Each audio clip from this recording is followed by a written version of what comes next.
All right, it's time. Evan Fruits, we need you front and center. Who did you recruit besides me? Oh, Dave's coming? All right. Ashley, make sure you get this in the camera. This is your classic trust fall. I swear it's going to apply. Maybe it won't, but it'll be fun.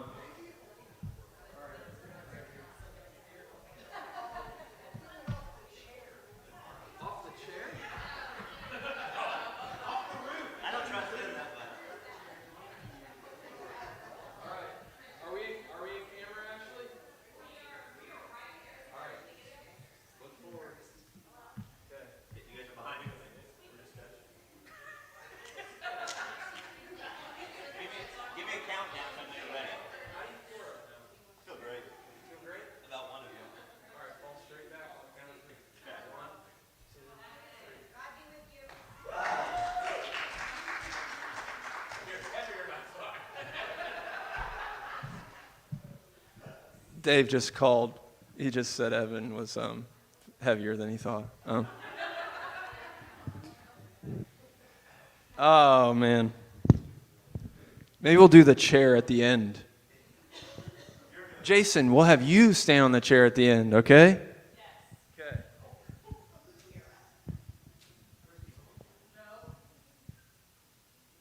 Ashley, can we cut the fans maybe? Because that's a incredible little buzz sound up there. These are obviously very new fans. What? Oh.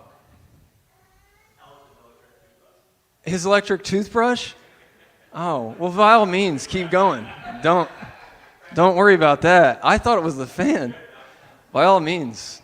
Dental hygiene is very important. Yeah. Dental hygiene matters. So here's the reason I did the trust fall. The trust fall, as fun as it is, has nothing to do with trust, really. I mean, Evan, I guess, trusts Dave and I, or you said you didn't trust me. That hurts my feelings, man. No, he does. But you think about it, you know, if you're in a staff situation or a team situation, you do a trust fall. It doesn't really say like. You may fall into someone's arms, but you may not have any idea where if you tell them something in confidence that they won't go and tell it to somebody. They may do a great job in the trust fall, but they may not do well with things that you tell them in confidence. You may not really know. They may be great at a trust fall, but maybe they're not so good about stewarding your integrity when you're not around. You know, they may be great at catching you, but trust is obviously much deeper than being able to catch somebody when they fall backwards. Although I think we did a pretty good job. So we're talking today about, you know, like what trust really looks like, and what happens when trust fails. What is a trust fail instead of a trust fall? What are our tendencies? What do we believe and think and say and do when somebody betrays our trust? How does that make it? How does that make us feel? I'll start out by saying this, and then we'll come back around to this definition. We've been in a series called Trust Issues. That's a picture of my wife, as I said last week, doing rock climbing for the first time, and for whatever reason, our friend who's on above the word trust is trusting her to belay her down, though Angela had zero experience doing this. We started a series called Trust Issues. This week we're talking about when trust fails. I'm defining that simply as when someone drops something of value that you gave them to hold. Or maybe they were just entrusted with something of you and they dropped it. Or worse, they threw it down. Or worst of all, they drug it through the mud. They held on to something that was precious to you. And they let it go, or they threw it down Or worst of all, maybe they drug it through the mud. So I want to talk to you about that today. I hope today is very practical. We've been in some series recently that were kind of heady, meant to stretch your thinking and beliefs. I hope today, I want to give you some spiritual and practical, I hope, wisdom for when you experience a trust fail, okay? When we experience that, because we will and we have, because we're humans. So let's pray about it and then let's dig in together. God, will you anoint us in this time with your Spirit, with your wisdom, so that we see things that we could not see on our own, and also that we act on the things that we see. In the name of Jesus, amen. So, before we keep going, and I'm going to get your input in just a second about how you define a trust fail. But I wanted to throw up a couple of things that were questions I'm going to help you ask when you experience a trust fail. We're going to hit all these today. First question is, the big question I'm going to give for you today is, Ashley, what would, you got it. What would love have me do? That's the question that we're going to ask. In the end today, we're going to start with it and we're going to end with it today. What would love have me do?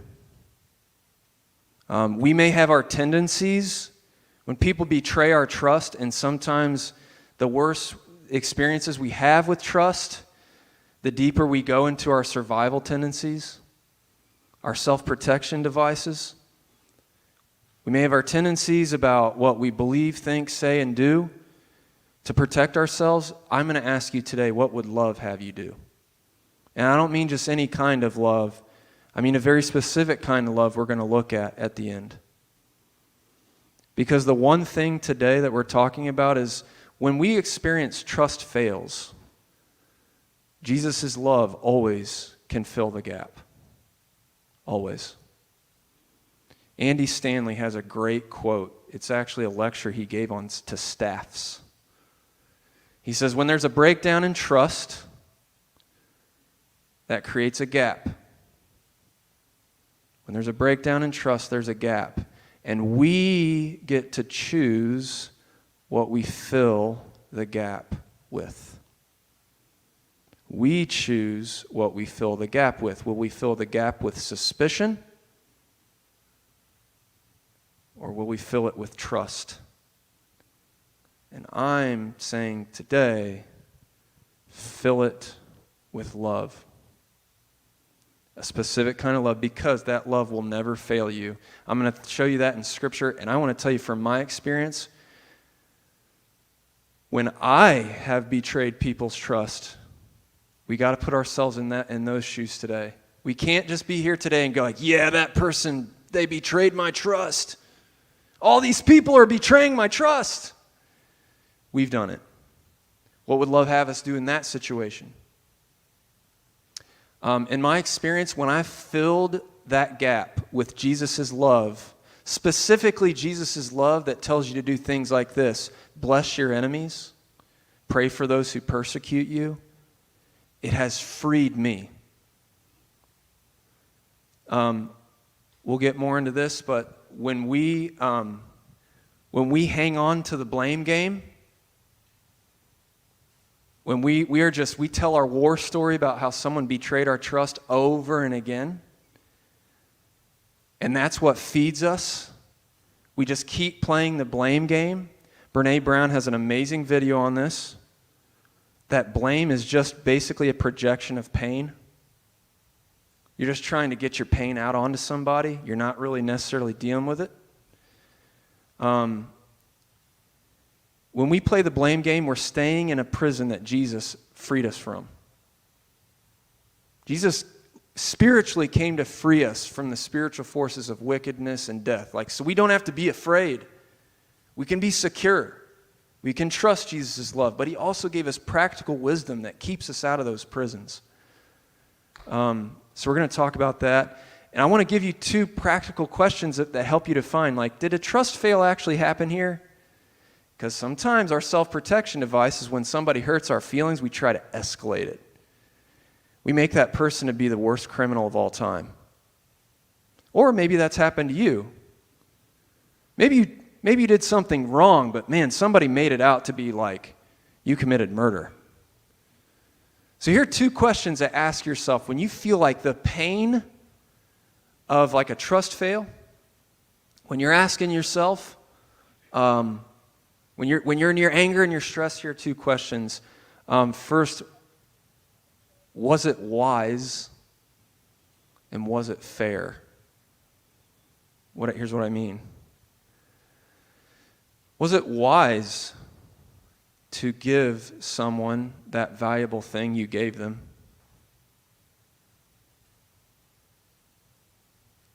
And was it fair? Was it just? Was it right? I'll explain what I mean. First of all, I'm going to distinguish right now trauma from all that. When trauma happens, abuse, assault, stuff like that, nobody chooses to give anything away in trauma. Something gets taken. Now, maybe someone holds something of yours of value and trust, like parents, but you don't give your parents your safety when you're small. You're vulnerable. Your parents took that up for you when you were born, and they said, we'll be trustworthy with our child's safety. These questions don't apply to that. All right? Trauma's different. Some of the things I'll say today will apply to trauma, some won't. All right? Was it wise? Hypothetical scenario. We're not moving. But hypothetically, let's say that my family was moving. I'm not moving, but hypothetically we're moving. And I have a box of valuables that weighs 50 pounds. And I see that in the back of the moving truck. I've taken really good care of it. And it's time to unload it from the truck. And so I carry my 50-pound box of valuables to the end of the truck, and who do I see on the ground? My 6-year-old son, Bo. And I say, Bo, you ready? You got it? And then I drop it.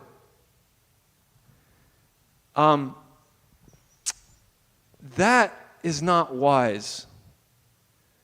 My son did not betray my trust. It's not a trust fail. That's on me. That was foolish. And sometimes we don't want to go there. We don't want to think through like what my part in it was. But there's an inventory in Alcoholics Anonymous, a resentment inventory. It says, basically, who do you resent? Why? What was the effect? We all like those 3 columns, but there's a last column that says, what was my part in it? If I drop a 50-pound box of that weighs more than my son. And then here's what we do so often in our humanness to protect ourselves. We stack foolishness on top of foolishness. So when my son doesn't get under the 50-pound box, yeah, I got it, Dad, and walking into the house, I start yelling at him. Why didn't you get the box? Those are my valuables. What are you doing? And either directly or indirectly, I communicate to him that my box of valuables matters more than he does. And he remembers that. None of that happened. That was all hypothetical scenario. I hope I never do that to him. Here's a question for you. Maybe you already have a trust fail in your head. Was it wise to trust someone with the valuable stuff that you did? I'm not talking about trauma. Trauma does not apply to what I just said. Got me? It'd be like if you told somebody something in confidence and they went and told other people. Was it wise to tell that person? Or was it foolish? Did they show themselves to be trustworthy? Or did you just let your mouth kind of run? I've done it. I've done that. Was mad when somebody told somebody something else, and I was like, wait a minute. I told that person. I gave it away. Second question, was it fair? Was it just? Was it right? Somebody held something of value of you. You, in one way or another, gave it to them, directly or indirectly. Here's an example of indirectly. If you're in friendship with somebody, you don't directly give them your integrity. Christy and I are friends. I don't believe, Christy, in the last how many ever years I've gone, Christy, will you hold on to my integrity for me?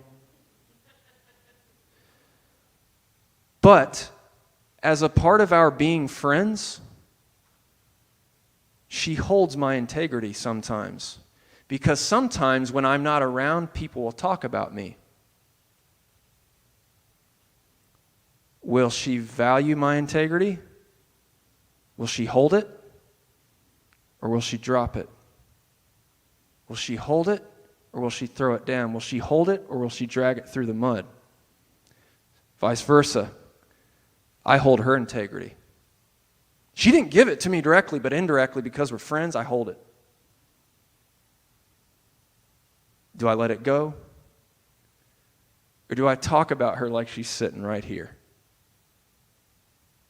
Do I talk about her like she's sitting here and there's another person named Jesus sitting here? Ugh, hate that. It feels so much better, doesn't it? Especially when somebody wrongs us. Yeah, I'm not judging them. But we're great at that. We think it's just like the joke, like if you say with all due respect, then you can just say whatever you want. With all due respect, you're not very good at leading. With all due respect, you're not really a good friend. Like that does anything, right? Was it wise? Was it fair? Very simply, what was your part in it? Not with trauma. Not with trauma. Was it wise? Was it fair? Okay, you're up. I defined trust fail as like when someone holds something of value of you and they drop it. How do you describe like a betrayal of trust? What happens?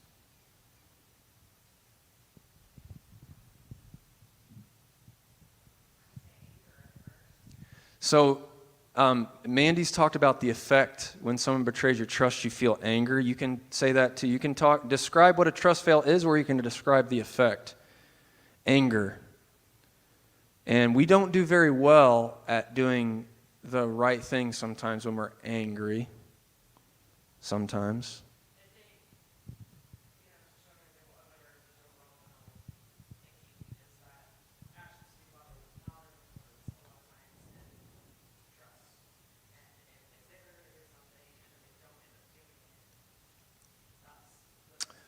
A big trust fail happens often in our lives, and it's honestly, it's more like a dagger than a big sword, is follow through.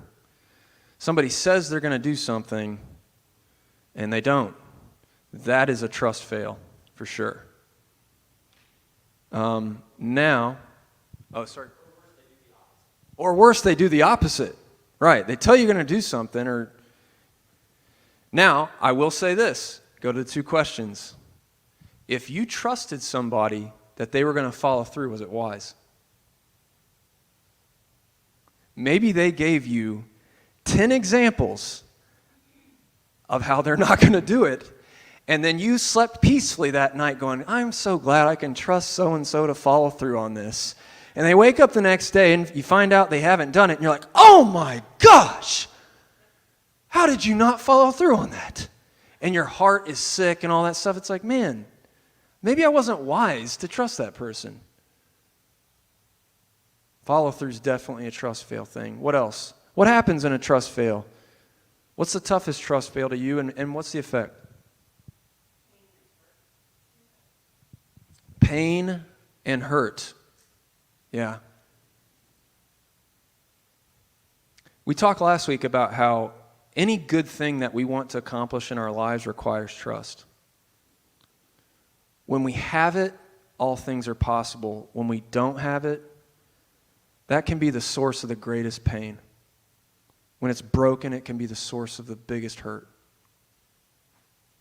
We're going to talk about what happens. But yeah, what else? What's an example of a trust fail? What happened? What's the effect?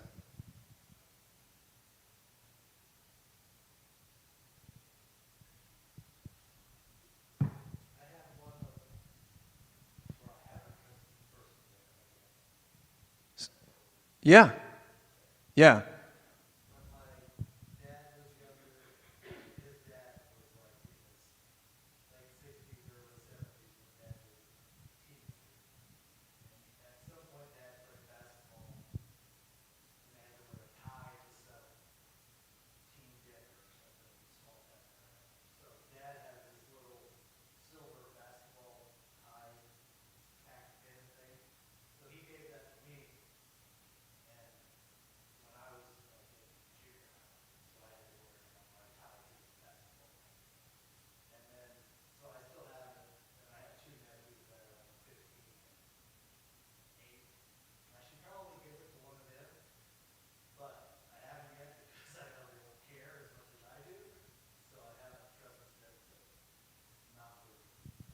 All right, so Jason just gave a scenario that's actually a great illustration of this, of was it wise or is it wise? Jason, for those of you online, described basically something was given to him that matters to him, that has value to him, that it doesn't have actually, in terms of like, I don't think you're going to go sell that for like 10 grand. I don't think this tie, it's a clip-on tie thing, but it has a lot of emotional value to you. And you were going to Jason was thinking about passing it down to a couple relatives, but he doesn't think it's wise because there's a chance he's going to give it to them and they're not going to value it the way he does. It's a good. You can ask yourself beforehand, is it wise? You can take that into every relationship. We're going to talk about that more next week too. We're going to talk about relationships, specifically just relationships, trust in relationships. Anything else? What's a trust fail? What's the effect?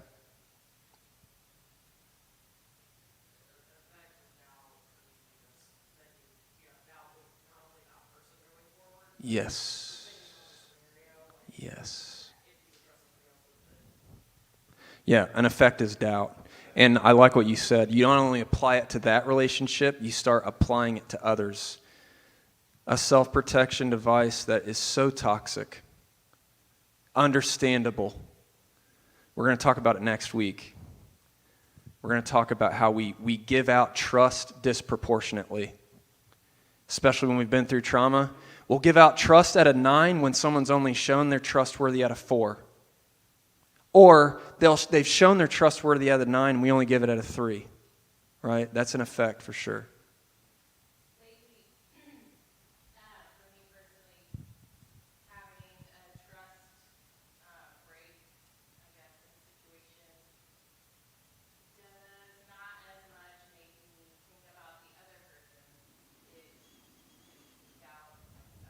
Mm.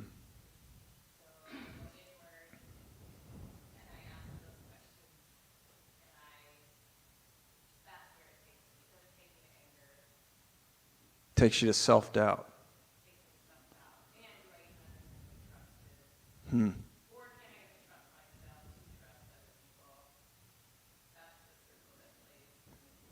Thank you for saying that. Alicia talked about when, in a situation that she's had of late, it didn't cause her to doubt other people, but she stepped back and started doubting herself. Like, do I even know what trust is?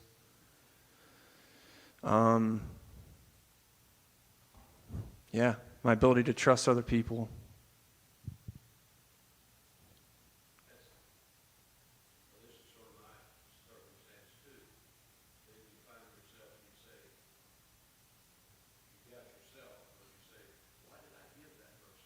Yeah.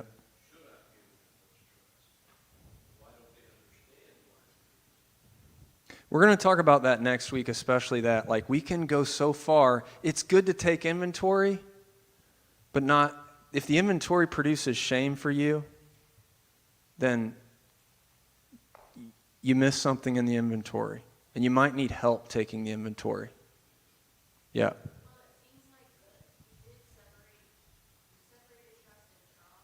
Mm.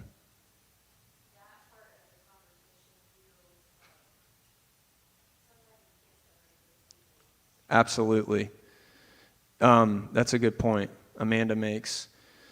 You can't separate trauma. Our biggest trust issues in life come from trauma. What I hope to distinguish is like those two questions. A lot of what I'm going to say will apply to trauma. But like, if you were hurt as a child, if you experienced an adverse childhood experience, you didn't play any part in that. If you were a vulnerable child, you shouldn't be asking, well, was it wise to trust my parent? No, yeah, that wasn't your choice. You didn't get to choose that.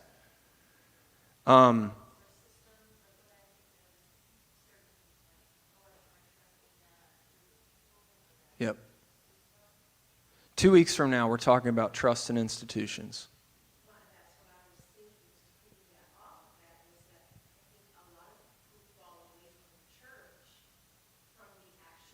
Yep.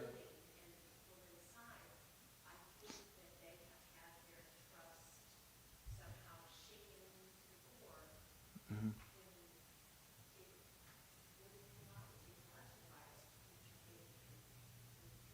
Yep.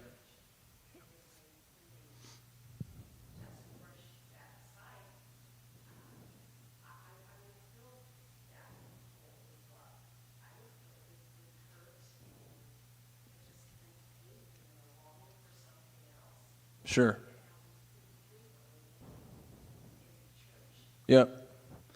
Amanda and Maureen talked about like how the trust fail we experience with institutions, especially the church. Remember first week we talked about the Gallup data? The percentage of the public who has a great deal of confidence in the church or organized religion is 4%. 4%. People do not trust the church. We're going to talk about that in 2 weeks.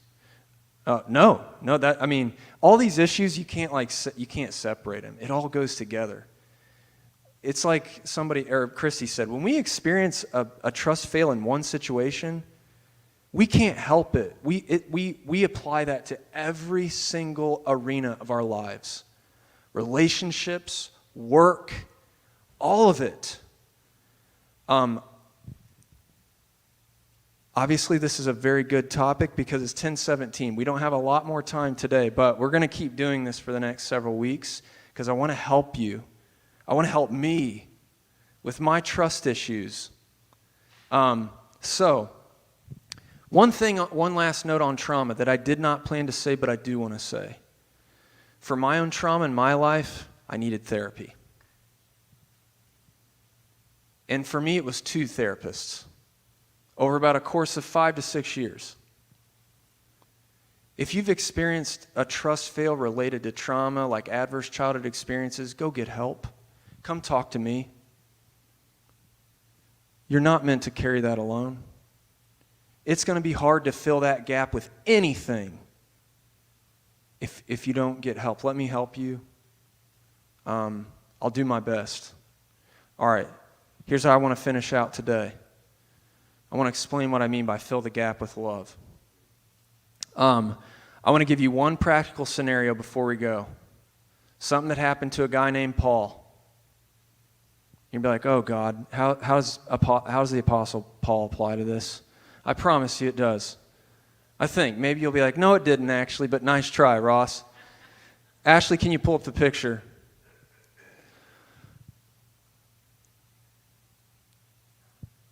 What is that? Anyone?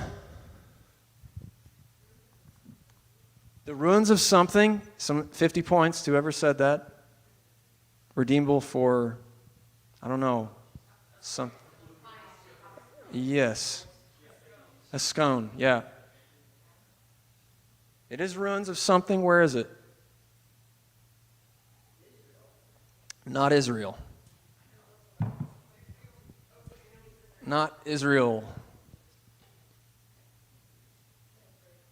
Bedford. Close. It's a little bit, it's close, Alicia. It's close. That is ancient Corinth.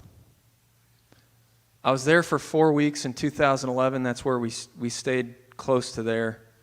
As I've said before, I was on an archaeology project. It's not cool. Archaeology is not, for me. For other people, has nothing to do with the Indiana Jones situation.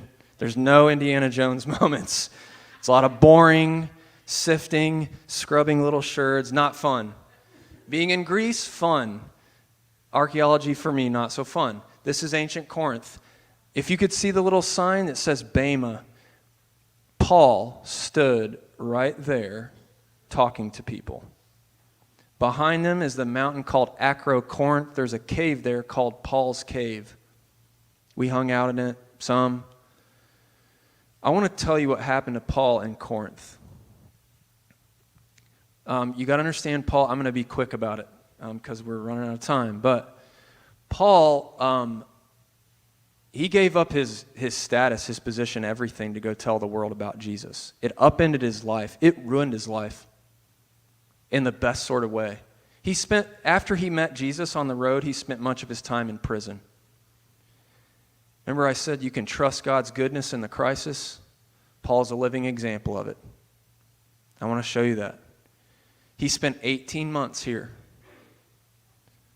So he gave the Corinthians the gift of time. We do that. When we give gifts away, and sometimes people don't hold those gifts, right? He gave the Corinthians 18 months of time. He gave them his companionship. He worked among them. He wasn't just a preacher. He was a tent worker among them, leather worker. He just worked and lived among them.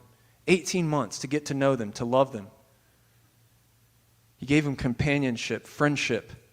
Those were direct things he gave. Indirectly, he gave them like friendship or integrity, things like that. Remember I said, if you're friends with somebody, they indirectly hold your integrity. He gave them his wisdom, which they asked for, like advice. How do you follow Jesus? What does it look like to live in a time where it's hard? But long before there was ever what happens in Vegas stays in Vegas, there was what happens in Corinth stays in Corinth. This was like Sin City of the first century. Located on an isthmus in Greece. He gave them advice about how to live, wisdom. He gave them the message that had saved his life about Jesus. 18 months. And then he left. What do you think the Corinthians did when he was gone? What was it? Yeah. They just didn't turn back. They turned their back on him. He got a letter while he was chilling in Ephesus. Oh, let me see this. Oh, no. Oh, gosh. Really? Oh. They had done at least these things. So you can remember them well, all starting with the letter D. They devalued him behind his back. They took his friendship and they started to tell everyone that Paul was basically a schmuck. They devalued him behind his back. Here's Paul's integrity they held in their hands. Boom. They punted the dog, Baxter. Anyways, someone punted Paul's integrity. They just didn't care. They devalued him, talked bad about him. Secondly, they discounted him. Seems close, but they started pointing to other teachers of Jesus, said, those guys know what they're doing. This guy, he's cheap. He didn't look smart. He didn't sound smart. He's cheap. He's counterfeit. Forget him. They were spreading all sorts of, they were saying, man, this guy he's an idiot. They were choosing sides, labeling people, and building walls. Instead of building bridges, they were building walls. Ever been in that situation? I know you've never done it. You gave up on bridges, you built walls. The Corinthians were building some walls, man. And finally, they totally dismissed his wisdom, advice, and message. They went after their cravings. They had this kind of maxim, if it seems good to me, I will do what I want. They had parties where certain things happened at the parties that Paul was like, I don't think you should do that anymore. And they're like, oh yeah, good. And as soon as he left, let's do that partying thing again. They devalued him, discounted, and dismissed him. Big old trust gap. He spent 18 months, built friendships with these people. You could ask of Paul, was it wise to entrust these people with what you did? You could ask that. Was it fair? So what did Paul do? What do I mean, fill the gap with love?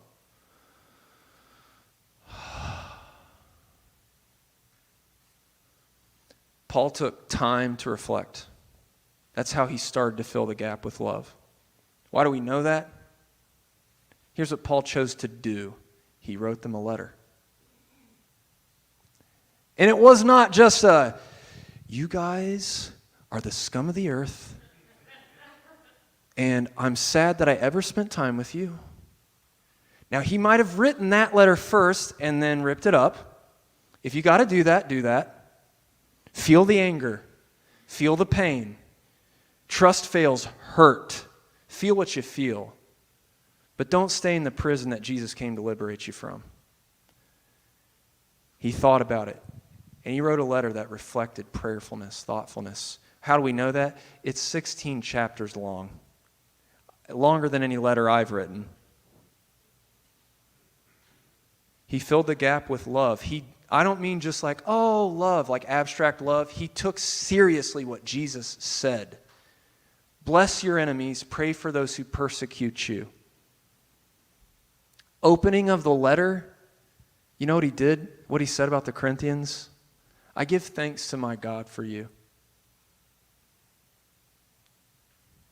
Are you giving thanks for the people who have betrayed your trust? Gratitude keeps you from giving up on people. And you might be saying, Ross, but there's a time and a place to give up on people. Okay. What would love have you do?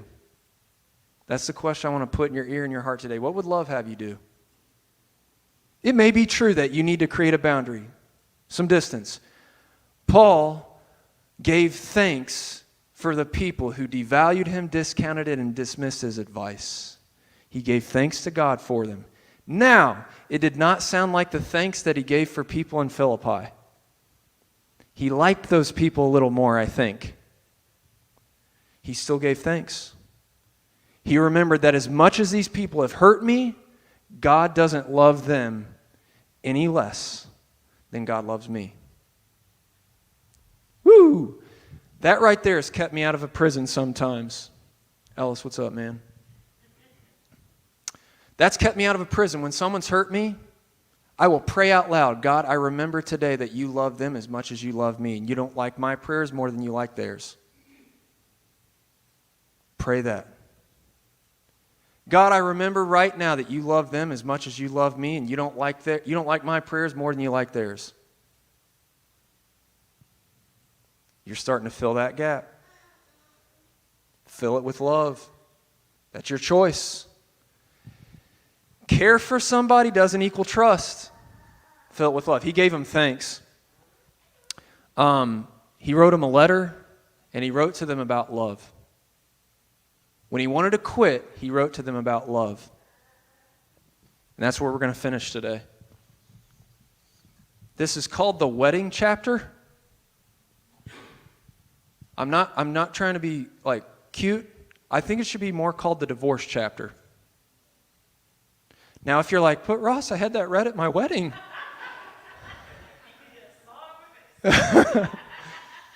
I'm not saying if you had it read at your wedding, it means that that's going to happen. Paul wrote this to the Corinthians because they were divorcing with everybody. Labeling people, picking sides, building walls. I'm not saying that Paul was trying to reunify with every single last one of them. I think Paul probably created a boundary with some of these folks. I think he did. I think there were some people that Paul never trusted again. Probably. That's God's honest truth. But he gave new trust a chance by filling the gap with love. He wrote to them about it. He wrote them this piece to try to recenter himself and them in Jesus' love. You know the words. Here they come today. Wasn't just any old abstract love. He meant Jesus' love. He called them back to it. He called himself back to it. Maybe you're the one today who did the trust fail. You were the perpetrator. What would love have you do? And yet I will show you the most excellent way. This is 1 Corinthians 13. You've probably heard it 46 times at weddings you've been to. If I speak in tongues of men or angels but do not have love, I am only a resounding gong or a clanging cymbal.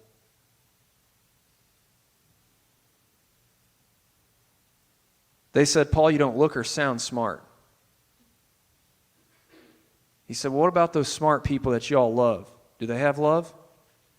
If I don't have love, I'm like a resounding gong or a clanging cymbal. If I have the gift of prophecy and can fathom all mysteries and all knowledge, and if I have faith that can move mountains, like that one, but do not have love, I am nothing. If I give all I possess to the poor and give over my body to hardship that I may boast, but do not have love, I gain nothing. And here's what Jesus' love looks like. Love is patient.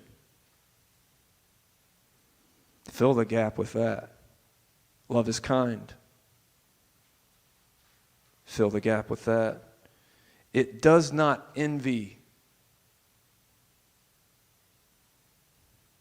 It does not boast. It is not proud. It does not dishonor others. It is not self-seeking.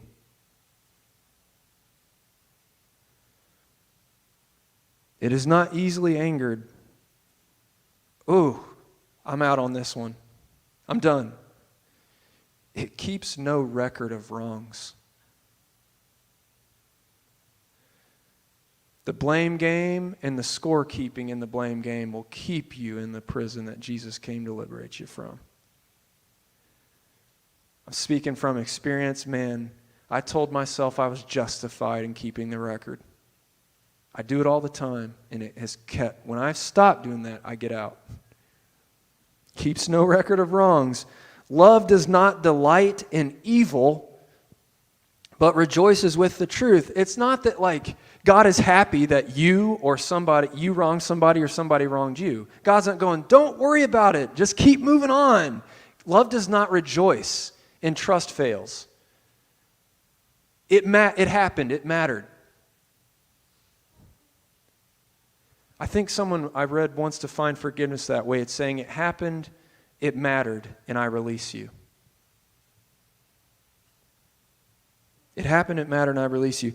Love does not delight in evil, but rejoices with the truth. It always protects, always trusts, always hopes, always perseveres. And we'll end here. Love never fails. Love never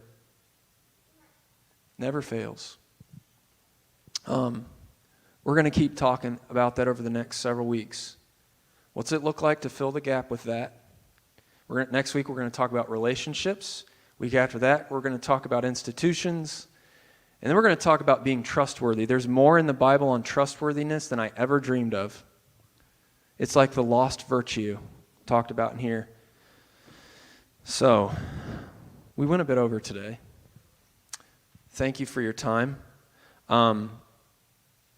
I will say this. Alicia and I are going to still sing a song at the end, but we'll dismiss you in peace. Have a great day, great week. If as you're milling about, you want to listen to us singing it, by all means do so. One quick announcement. We have a time for the harvest lunch maybe now, harvest dinner. 11:30 on October 2nd. Mark your calendar. We're all getting together for some fun to celebrate the relationships we've cultivated. It'll be basically right after church. We'll have some things for you to do to help us set it up. 11:30 on October 2nd. I think that's it for today. So, take this blessing with you. Simply fill the gap with love. Where's there a gap in your life? Go fill it with love. Go in peace. All right. Have a great week. Alicia and I are going to sing this song as you go.